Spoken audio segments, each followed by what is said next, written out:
Okay,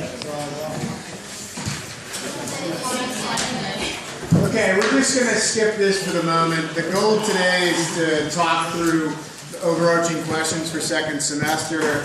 Specifically, and I'm calling this the final exam question because it is, and because it is what will sort of guide our discussion here as we go through the works for second semester. So I'll do a little bit of explaining of this, clarifying it, sort of setting up that discussion. And then we're going to talk today about culture, defining what a culture is, and then establishing some criteria as to how we judge a culture's level of being advanced or primitive. We're using those terms. We'll talk about those terms today. Is this so you can sort of Is that the prompt that you write down? Yeah.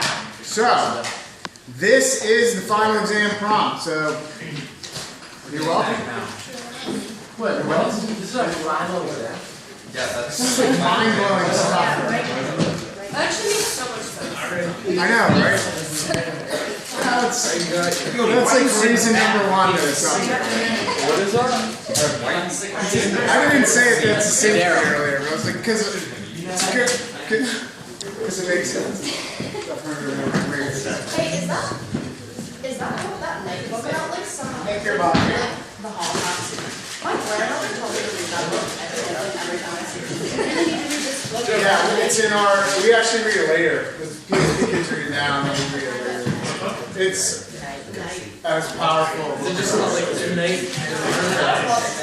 Yeah, I think, like, I teach it to PSP now, but it's in first book, second semester, and I think it's the most important book there is. What about that? Yeah, not so much. So what's our theme? So here we go.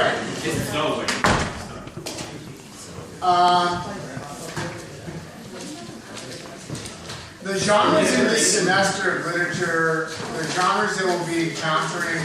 Now, we're going to read a drama, but we're going to still put it under this framework of these three, sort of the sliding scale of genres in terms of what they claim about their historical actors.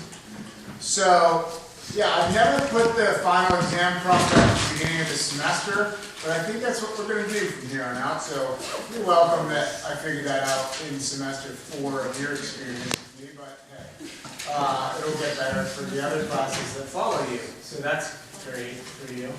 But the reason that we're looking at this now is so that you can sort of view the literature through this lens, and because I think it's a really intriguing question.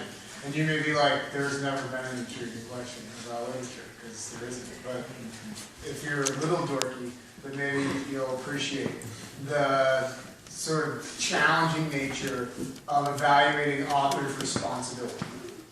When I teach journalism too, we talk about like journalistic integrity and journalistic responsibility, and like a news article has their, since it claims to be news, has the responsibility of finding both sides of an issue and presenting them objectively. That's the author's responsibility in journalism. In editorial, there's very little responsibility for the author besides proving his or her perspective, taking that opinion, but using accurate facts. So you can't write an editorial about inaccurate stuff and call it good writing, right? I mean, we would, I think, accept that to be true. You have to have accuracy, although you can have opinions. So in those formats, we're used to having a conversation about a writer's responsibility, a journalist's responsibility. But I sort of wonder if you've ever considered an author's responsibility when he or she claims to write fiction.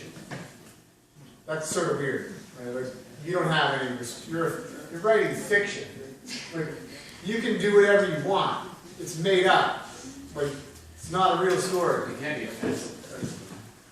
Well, it could be.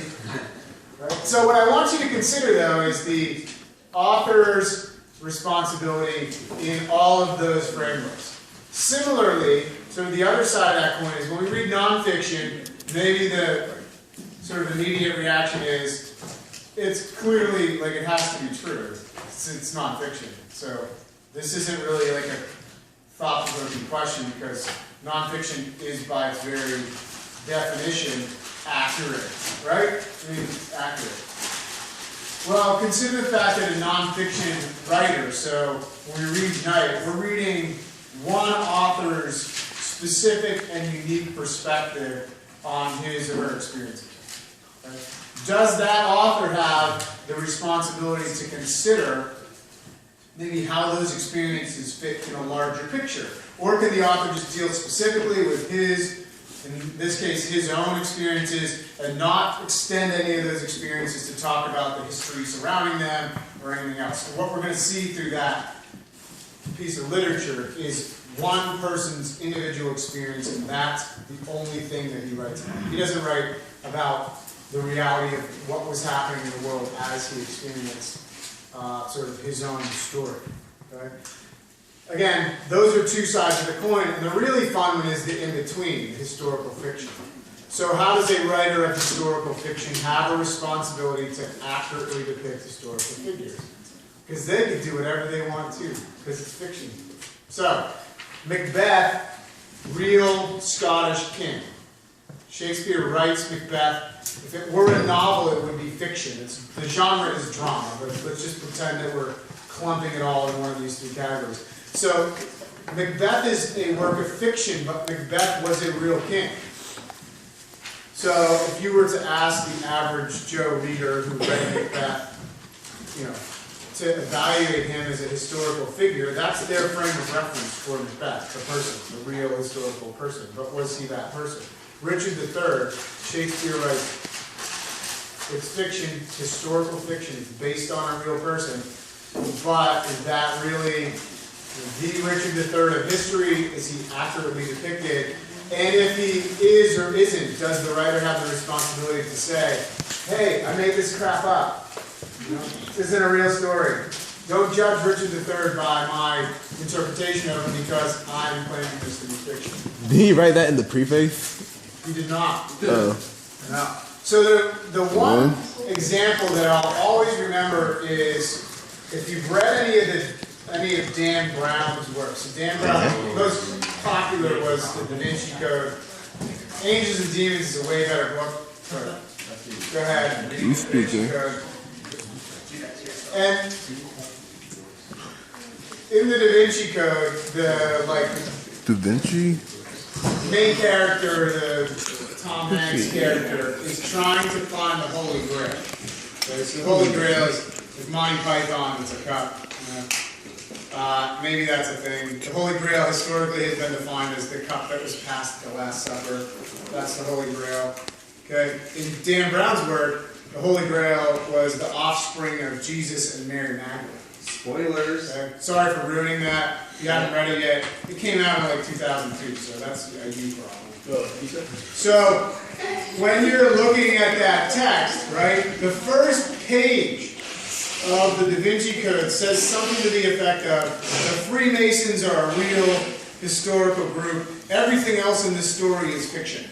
So that's what it says. It's like, hey, this is a real group of people, but don't extend any of this stuff to claim that it's not claiming to be accurate historically. So I'm in religious college when the Da Vinci Code comes out, and it was banned reading material when I went to college. So what I did when they banned a book at Bob Jones University is I read it, because why not? They banned Harry Potter as well. I read those, but the writing, I was in college and it was Harry Potter. Kind of Why would they want this is magic and demons and stuff. Because of warlocks. Maybe you can recall. Something you could find, you could go to London and get all into that school and stuff, and then you probably do a test. I know that it was glorifying I don't know. I read some of them just because I wanted to, and because anything they told me I couldn't read, I read. So they banned the Da Vinci Code because it perverted the perspective on Jesus. That was the claim, right? And actually there was huge argument in churches about whether people should read that book because it painted a different picture of Jesus on earth than the sort of accepted biblical view of him, right? You know what I thought about it? It's fiction. Like, the author doesn't have any responsibility to some sort of religious standard. He's claiming it to be fiction, like it's fiction. There was other crazy stuff in that book. In the first book, there's like a sort of Batman style, a guy ejects himself out of a helicopter and survives the helicopter explosion by landing in the ocean. Like, come on, this isn't a real thing. Like, you can't do that. Maybe somebody can, but not Tom Hanks. Why? And I ruined the first one for you too, by telling you. The first book is all about finding aliens and alien life on the, not the first one. No, the first one's about finding antimatter. There's a nuclear bomb at the Vatican Island somewhere in the back. One of his early books is literally One of based my on favorite aliens. books of all time. What is it, son? Angels and Demons. It's so good. It's such a good book. Like, you can't, I mean, it's good. It's the anti-Great Expectations in terms of turning the pages. Like, it's just a good book. I like the writing style too.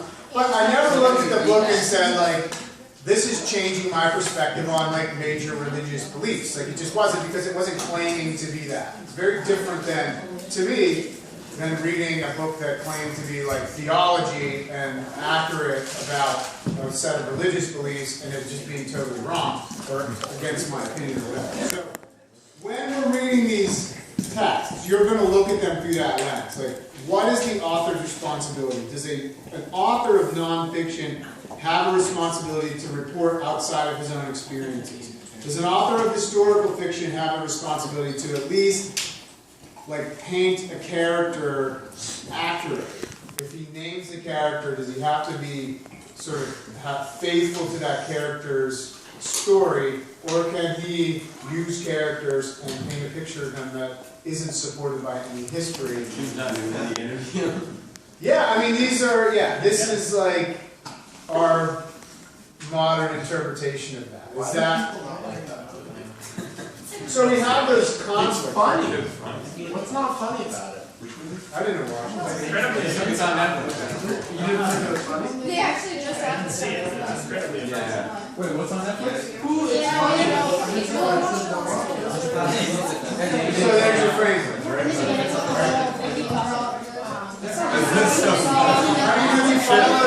Why was Oh my God. So, you gonna show us some slides? This is really interesting. I think we're so It was funny. I don't like stuff.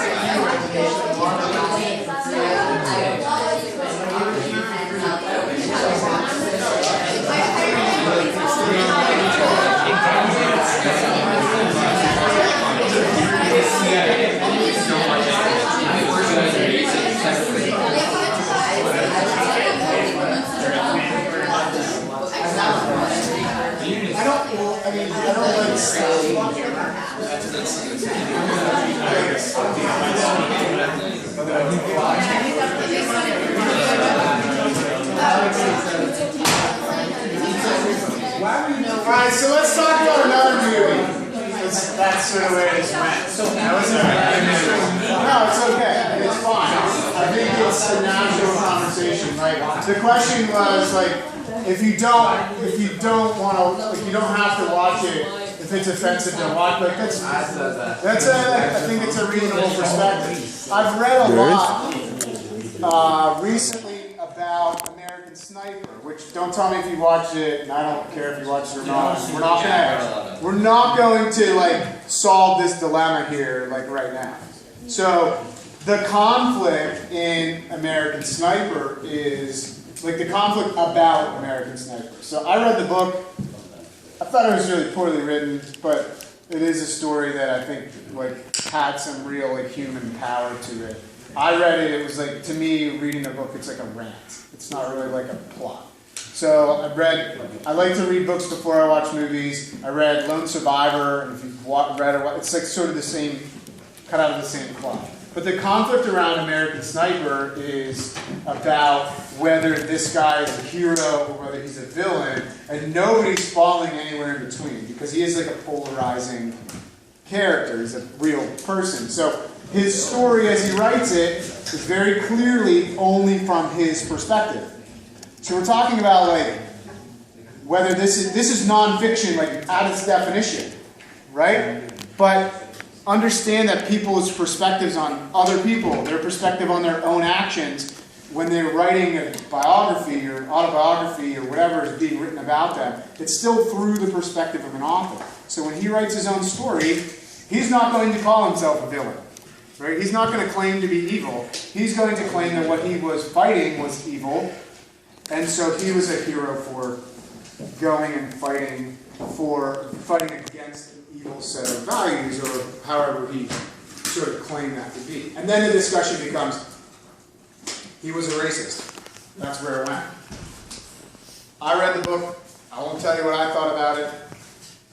I think there's some really complex discussion points around like how a soldier grapples with war and how he sort of approaches what is like a really challenging thing to do, which is to participate in war. We're going to encounter that through this year. And we're going to encounter this complex dilemma of which we'll read Night and we'll talk about our lack of involvement in sort of preventing the Holocaust, and then we'll read All Quiet on the Western Front. We'll see like the horrors of war from an individual's perspective. It's fiction, but war is a terrible thing, like no matter how you cut it. But where are we like responsible to intervene in issues of human rights? Right? So this is really complicated stuff. It is, and I don't think there's a right answer to many of these like really simple questions.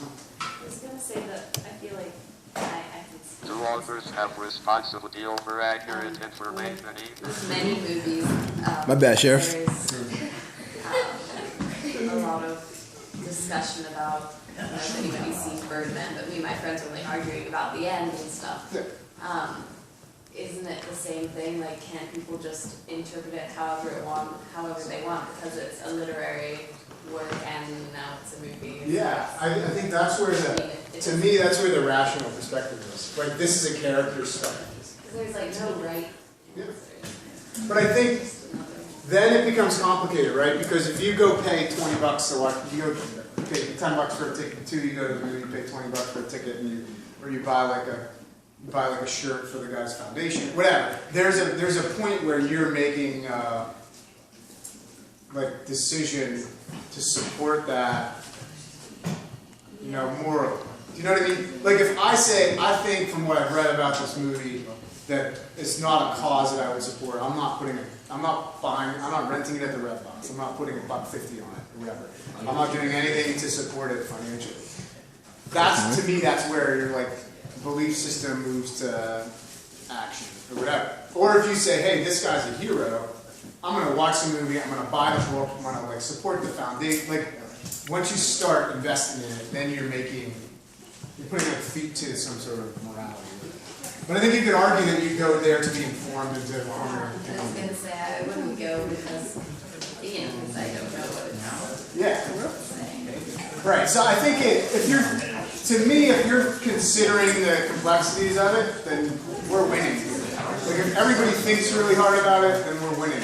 Like ultimately we'll get to like it's better that way than like painting a picture and you've never experienced it, or you're just uninformed and you're painting that broad brush picture.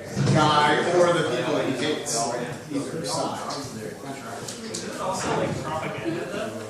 Like I mean, if you know to watch it, this like changes your beliefs. That's like. I mean, But there are like news articles with Good, pictures of but people very- tweeted after seeing it, like, great movie, I want to go shoot some effing Arabs in the face. That's what Alright, they, but yeah. that's just like that's stupid to put on the internet, like those people have like yeah, but Yeah. you can't like. That's like, I- such rubbish. Alright, let's have, this is like a super complex conversation. That's like, If you want, Oh, look at my pants. that is a big part of it. That's nice. If you want to opt out of this conversation intellectually, then do that quietly. Okay? If you don't want to participate in it, don't. I think it ties directly into what we're talking about, so we're going to have a conversation. yeah, the reaction to the movie has been way polarized, right? You have seen clearly racist tweets, if you've read any of them, like Adam referenced, like just blatant racism. That's what that is. And you've seen the like other side of it, which is this guy's a murderer, he should have been, he was murdered himself. He shouldn't have been held up as a hero. And then you'll see this question about, is the movie neutral? Is it morally neutral? Is it just a study of one person and the effects of war on a family and a person, and that like there are no winners in a war, period. Like even the people who win the war don't win. That's sort of another very different moral judgment. Are you seeing a director like delivering you a character study from his perspective? So it's not moral, it just is. It is what he experienced and believed, and it's through his eyes, right? These are huge questions, and media has a lot of power in delivering propaganda. We call it propaganda. I think any sort of writing that's worth anything, you leave with your beliefs either reinforced or changed or shaped in some direction. I think like Night is a very powerful, clear moral that's impossible to argue with. And so in one sense it's not like the discussion is about what do we do about atrocities. It's not about whether the Holocaust was atrocious or whether there was dehumanizing and the murder of millions of people. Like, I don't think you walk out of that with that being the discussion. I think the discussion is what do we do about it. But in like Richard III, in Things Fall Apart, in all of the literature that we're going to read, even though it maybe claims to be morally neutral, it can shape your perspective. And that's why I think the American Sniper conversation is really interesting. And I like to be really opinionated about stuff, but I don't know what I think about that. I don't know. I've read very polarizing perspectives on it. I think probably the big takeaway is that media has great power and great responsibility. Right? Is that what I would passionately say? I don't know. So, I'm a dork and when I read stuff I think about it that way, so like that's fine too, but like you have to consider the goal here this semester is considering like the moral responsibility of an author. I think we can extend that to authors, directors, screenwriters. It's the same conversation, just in a different medium. Right? Yeah, I didn't intend for that to go into like movie, but that's really relevant. It's a very relevant discussion. And the question about did Clint Eastwood, like, did he paint a picture of like American exceptionalism and nationalism, and this guy's a hero even though he was X? It's that exact conversation. It's the same thing. We're having that same conversation about author, director. Okay? I didn't think it was going to go there. Hopefully your mindset now looking at this is maybe shaped a little bit by that conversation. What time is this class? 58 minutes. Well, we're not going to start this.